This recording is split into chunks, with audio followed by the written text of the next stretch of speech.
In Civ 6 or Civilization 6, for the more cultured of us like the average TheCivLifeR subscriber, nothing cleanses the palate quite like a culture victory. This is unironically the hardest victory type to get right in Civ 6, as you can't bash your enemies' heads in like Domination, or play Farmville Simulator like with Science. Here are 5 huge mistakes for culture in Civ 6. The first mistake is going to have you guys asking if I finally lost it, but science might just be as important as culture in a Civ 6 culture victory. The thing to understand is the fact that it's not necessarily a culture victory, as tourism is what wins you the game, and getting that sweet computers technology for that 25% boost to tourism is already massive. But the real nut slapper is flight. After learning how to dive bomb your enemies into submission, causing countless agony and terror, you can now get others to come visit your cultural improvements, whether it be a city-state improvement or something like the French Chateau. Now all culture generated from these improvements now provide tourism,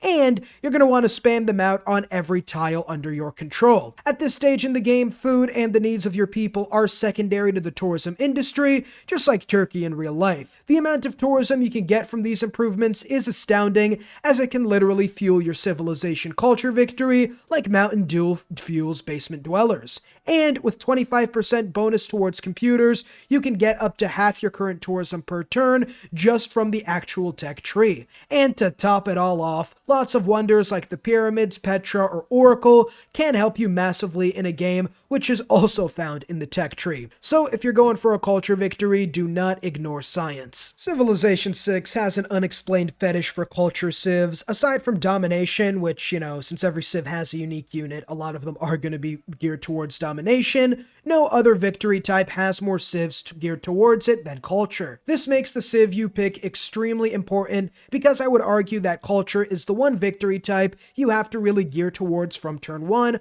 almost like religious. Unlike obliterating some civs early on, then joining the space race like some 1940s German scientists, tourism is hard to get, as you can only really get them from wonders and great works in the early game. So the civ you pick is more important than any other victory type, as something like Catherine's Chateaus, or really French's Chateaus, and Vietnam's Thans can give you great tourism with flight, while the Congo lets you keep every naked Italian sculpture for yourself. Picking the right civ is important, as these bonuses can give you the edge you need to win that culture victory, especially on the higher difficulties. While you can still easily get lots of tourism naturally with seaside resorts and national parks along with great works especially, having another boost, especially one like Catherine Magnificence, can give you one of the best tools to winning culture in Civ 6. Now, if I had to ask what the biggest civic in Civilization 6 culture victories was, everyone would have a different answer, whether it be flight for improvements to tourism, natural history for preserves, internet for poor,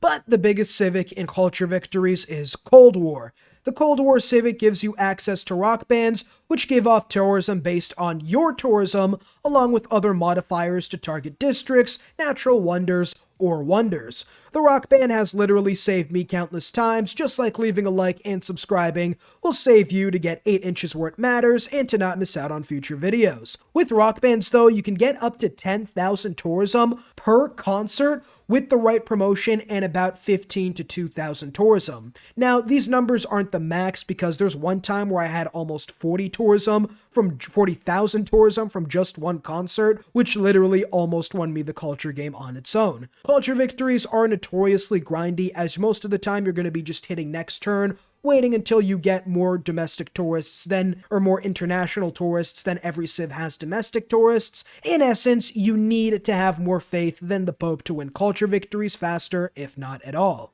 Nothing in Civilization 6 gives you more dopamine than watching that sweet wonder animation build after you construct the pyramids as Gauls somehow.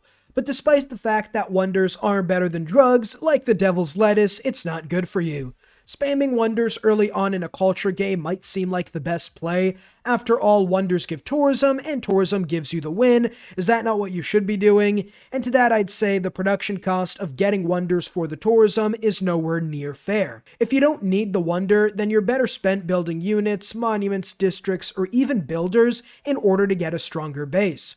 Wonders give 2 tourism, and then they give +1 for each era past from their start era. So the Great Bath in the Ancient Era would start with 2, increase to 3 after you research the Classical Era, and then get all the way up to 5 in the Renaissance, so on and so forth. This isn't a lot. In fact, most of the time, one great writer gives you more tourism than actually building wonders, and theater squares are a lot easier to build than, wonders. Now, don't misconstrue my point. Build wonders you need. For culture, anyone that has great works and theming slots is top tier. Bolshoi Theatre, Sydney Opera House, and even wonders that would be great in general, like the Oracle, remember this one, Pyramid, Petra, etc. But building the Hanging Gardens because haha tourism is only going to slow you down, as especially early wonders are a lot more costly than later ones. Let me explain. Like my high school economics class that I treated like a second bedtime, let's talk about opportunity cost. When you build something, you gain what you built, but lose what you could have built. So if I build a warrior, I gain the warrior's value at the cost of, let's say, a scout. Part of the reason why I view scouts as the devil. But wonders are different. Wonders would cost the equivalent to like 3 districts or 5 units or something like that. Yes, they are expensive. So unless you're Bill Gates and Civ VI-ified, then I would recommend you only build wonders that you need for culture victories. Which Oracle would be one of my top priorities, as we'll get into in the next point. Faith is the most important factor in a Civilization VI culture victory. Now, while the Armada in the comments gets ready to set sail telling me why I'm wrong, which I don't mind by the way, let me know what you think about any of these mistakes down below in the comments, as this is my opinion. Let me explain. Most culture victories don't get large tourism generation until the mid to late game, where you're getting great people with theater square buildings, researching modifiers like computers or globalizations, and getting the Bin Laden tech so you can get tourism from your cultural improvements.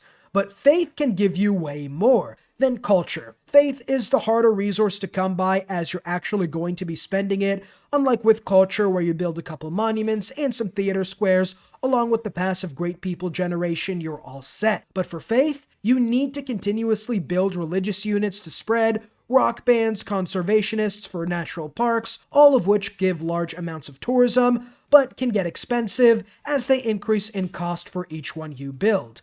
Not only that, but every civ with the same shared religion as you gets a 25% modifier to tourism against them, and the actual religion can leave your culture game so steroided up you'd think they played for Russia. But with the Oracle, like I said previously, and with a large amount of faith, you can easily get great people on the cheap, letting you snipe some ones that you would need, and you'd prevent the AI from getting them as well. Not only that, but with spreading your religion, it's a lot better than getting religion spreaded towards you, because then you would be at the mercy of the other AI in losing a surprise religious victory. Whereas if you spread the religion, you guarantee that as long as you keep up with your faith, you aren't going to get caught by surprise.